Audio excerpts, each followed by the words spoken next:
In this video, I'm going to show you how to fix it when your Amazon Fire TV stick is freezing. So the first thing you want to do if it's frozen is to actually just turn your TV off and unplug your Fire Stick from the wall for about 5 to 10 seconds. This is known as a power cycle and it can fix your freezing issue currently. However, when it comes to prevention, I'm going to show you a few things we can do. So once you manage to get to the home screen, we're now going to navigate to the settings. And once we're in settings, the first thing I recommend you do is go to applications. And from here, we're going to scroll down and we're going to go to manage installed apps. Now, when it comes to your Amazon Fire TV freezing, this could be due to it having too much storage on it, as well as clearing the cache just seems to make it run better. I feel like this software easily gets overburdened and it just stops working, hence the freezing.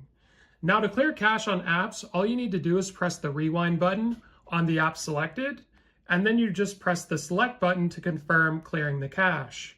Now I recommend you do this once in a while, especially if your Amazon Fire Stick is prone to freezing. This could certainly help. As well as uninstalling applications, which you just want to press the play pause button if you're not using it. Might as well get rid of it and free yourself up some space. Now, another thing I recommend you turn on is automatic offload. This is going to essentially get rid of unused apps when the Fire TV is low on storage, and of course you can reinstall stuff later. Now, the next thing I recommend you do is go back to the settings here, and now we're going to be going to My Fire TV. Next, we're going to scroll up, you'd be at about already, but press the select button, then we're going to scroll down to the bottom, and you want to check for updates and ensure that your Fire TV stick is running the latest operating software. So if you're running the current version, great. This can fix a lot of issues, whether it be being slow or freezing, loading times, etc. Now we're going to go back, and if you're still having problems at this point, you notice it's incredibly slow, is resetting to factory defaults.